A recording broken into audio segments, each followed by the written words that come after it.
George, and it's my pleasure to welcome you to the beautiful campus of Creative Technologies Academy. It's been my pleasure to serve at CTA as the superintendent for the past 8.5 years. But this year is a special year as we celebrate the 20th anniversary of CTA. 20 years of giving choice in education to the families of the communities we serve. As we reflect on the history of CTA, from its humble beginnings in 1998 to the excitement of teaching and learning in 2018, we hope you'll get a sense of what a special place this is. We invite you to join us in celebrating 20 years of doing what's best for kids. Hello, my name is Autumn Matson, and I am the elementary principal here at Creative Technologies Academy. I knew the minute I stepped on campus 2 years ago that this was a special place. When I walked through the hallways and could feel the love and passion that every staff member had for their students, and could see the students and the work that they were working on, and you could just feel that this was a place that people care about each other, they take care of each other, and they hold each other accountable. I just knew that I had to be a part of this. So 2 years ago, when Mr. George called me and offered me a position here at CTA, it really was really a day that I had been praying for and hoping for, and said yes immediately. And I was so excited to join the CTA family. As I look forward for the next 20 years of CTA and then some, what I'm really excited about is to be a part of CTA as we continue to hold true to some of our traditions that have been here that started 20 years ago, and then to just continue to build forward on those. My name is Jennifer Collin, and this is my first year as the 612 principal at CTA. From the first time that I walked around the campus with Mr. George, I could feel that it was a great school where a lot of good things were happening, and I have been very privileged to be a part of that. This year has brought so many amazing things, from the expansion of some of our academic programs to donation of property where we can build a new facility. I have only been a small part of this journey, but I am looking forward to what the next 20 years will bring to CTA and our community. Hi, I'm Jenny Bangma. I am the middle school language arts teacher, 6th grade homeroom teacher, also the middle school department head. This is my 12th year teaching at CTA, which blows my mind. But yes, my 12th year. Hello, I am Lauren Bostick. I am the kindergarten teacher here at CTA. I am finishing my 10th year here at CTA, and I am also the department head.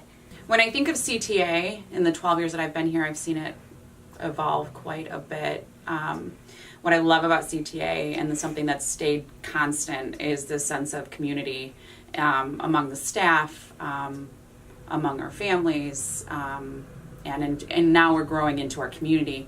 And I think that's one of the things that's kept me here, is I don't want to lose that sense of community. I agree. I think the community is probably one of the best aspects of CTA.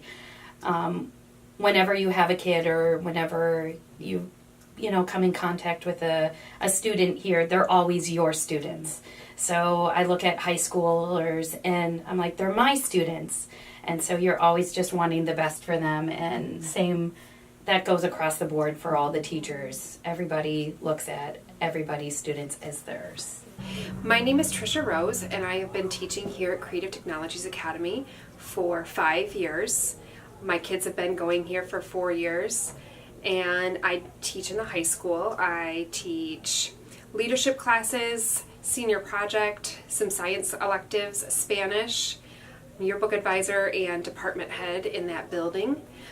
The thing I'm most excited about the future is all of the hard work we're doing currently to build new facilities so that our students can make the most of their high school experience, and they can have more sports and be able to play here on our turf.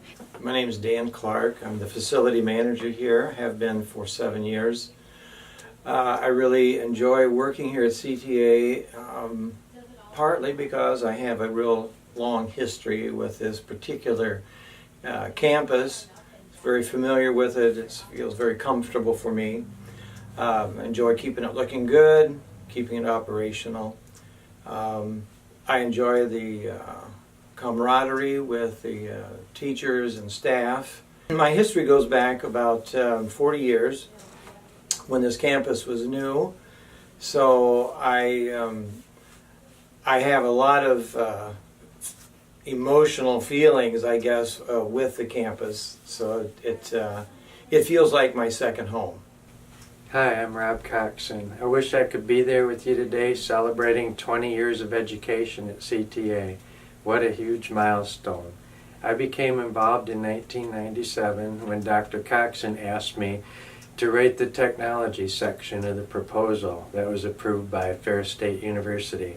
During this time, I came up with the name Creative Technologies Academy, my one claim to fame. In 1998, my company Digitech Networking was awarded the contract to provide IT services to CTA, and I have been fortunate to provide these services ever since. I can't believe it's been 20 years already. It has been such a great experience working with CTA staff all these years, a dedicated and caring staff that has always put students first. As waiting lists for most grades have now become the norm, it's nice to see the stability that it brings today. I was so excited to hear about the land donation for the future gym that Mr. George was able to negotiate. How awesome it will be for our students to have their very own home court. Congratulations to everyone past and present who made this possible. Hey, Robin Greene here. I just wanted to say congratulations to CTA on 20 years. What an awesome accomplishment. I was a PE teacher at CTA for 4 years, and one of my favorite memories is starting the girls basketball program. We learned a lot, we grew a lot, we won some games, we lost some games, but it was so much fun to work with those girls there. And then one other great memory I had, and despite the gym being so small, we made do with what we had, and we came up with some really creative games and had a great time all together.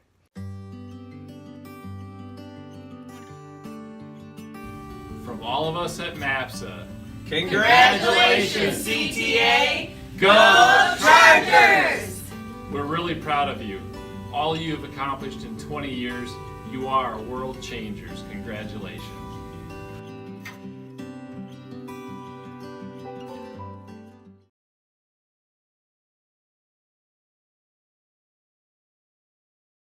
So when I started my education career, I taught history for both of you, and one of the most important things to a history teacher is primary sources, and you're the best primary sources not only for CTA but for the history of the campus.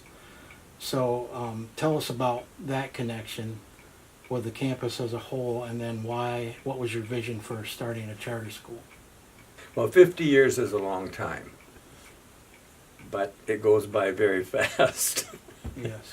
And when we were asked to start a college, Lexi, I remember, said to me, "Dwayne, we're not able to start a college," but we were young, in our 20s, and Cedar Springs seemed to be the place to do it. A lot of people were friendly in Cedar Springs, a nice piece of property, and so we bought property in Cedar Springs and started the school.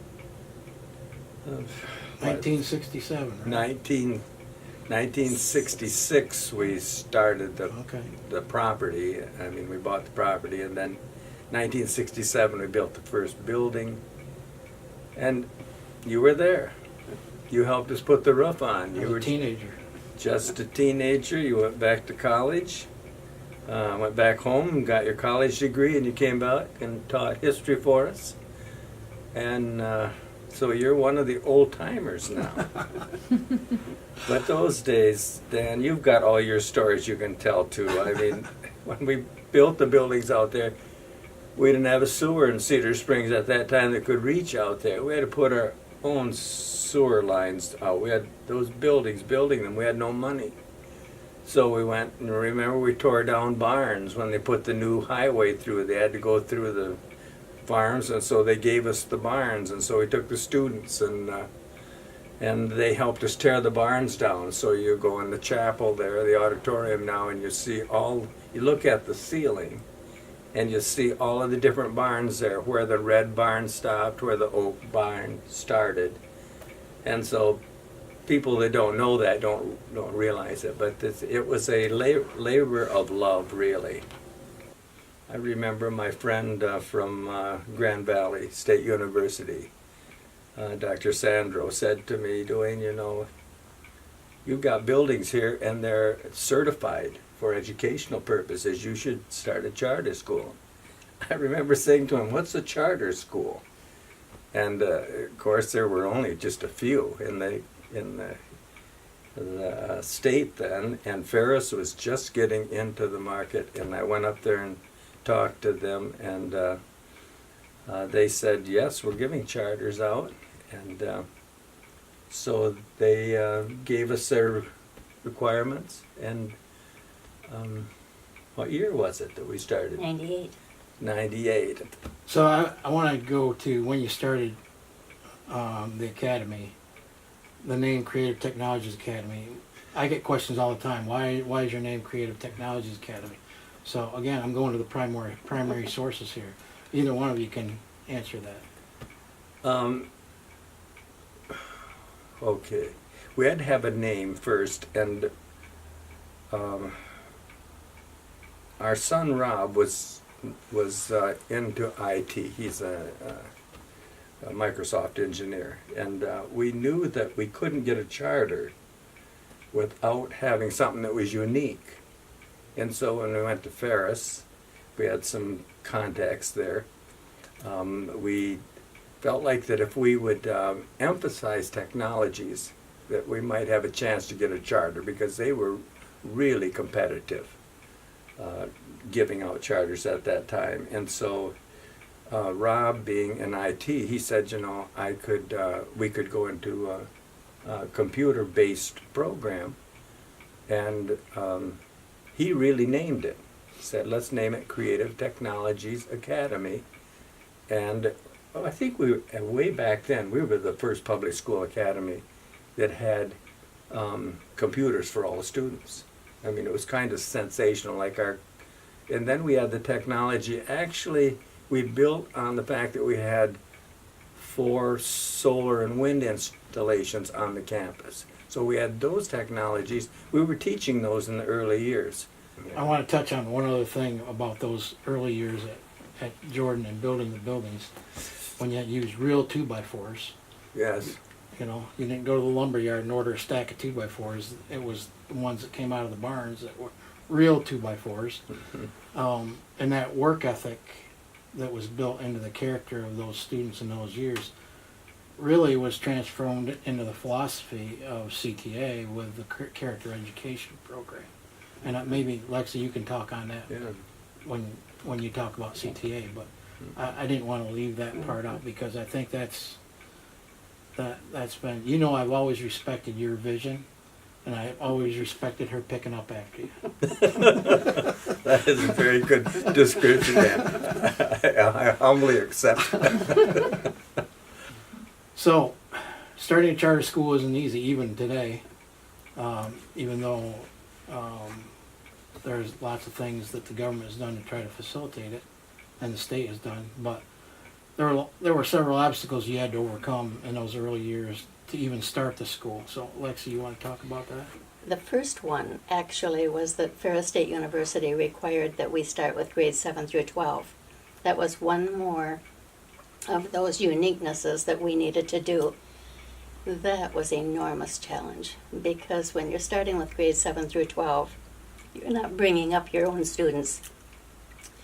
And what you end up with are students who may be in some sort of transition, that they don't know where they're going and we don't know where they're going. And so that created a number of challenges, and I won't get into what they were, because I think people could guess at that, but academics was certainly one of them. And there were so many other things going on at CTA, and I was not an employee then. Robbie Carson became in charge of academics, and that was a major thing to do for grades 7 through 12. But in that first year, too, governance was a big question.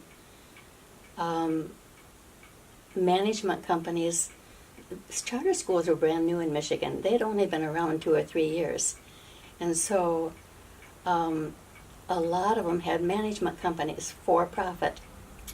We wanted to be a nonprofit, and we wanted to be self-governing. But right after we got started, the office at Ferris was vacant. The director of charter schools, the person who had issued the charter to us, left the university, and no one was there to replace. What that meant was there were no resources. We had nobody to ask questions. When Jimmy Rogers came to Ferris as the director, after we'd been operating about a year, Ferris really wanted us to have a management company. And part of the reason for that is that when the state of Michigan started to do charter schools, there were many processes not in place. There were no startup funds. So we're given a charter in May of '98. We're going to open in September, and we're told we have to have 120 students. Grades 7 through 12. Grades 7 through 12. Or we can't start. When you think about the fact that you've got grades 7 through 12, you have no money, you have no resources to turn to at Ferris State University at that time, getting through those first 4 things were just a major thing. What were the major lessons you learned, and what are you most proud of during your time at CTA? I think I can make that quite short as far as so many people, a team of great people working out there all the time. But I think personally, from my involvement from the time that I helped the board out with those issues, and while I was superintendent, I think I was proud of 8 years of 100% compliance. That was a big deal because charter schools had to prove to public schools and to the state that they were being held accountable. And I think there's always been a perception that somehow charter schools are not accountable. Well, if you knew what the compliance was, oh my goodness, it was a long, long job every year to meet every requirement and get 100% of compliance. So I was proud about that. I was also proud that I'd made the decision to go with the state retirement program. That was a bit controversial, but my feelings were that CTA would only be a stepping stone for teachers if they were not involved in the state retirement program. It was a big sacrifice for CTA to do that. We needed many things. We would have loved to have built a gymnasium, which is still going to come someday. But I just felt like employees, professional employees, needed the program. And the well, insurance. The insurance that goes with it, of course, is very important, and we really don't know how important it is till we've retired.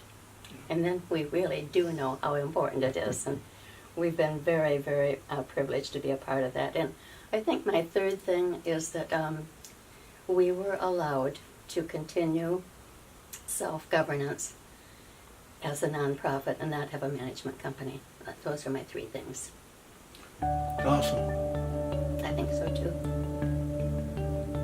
Well, thank you for visiting with us.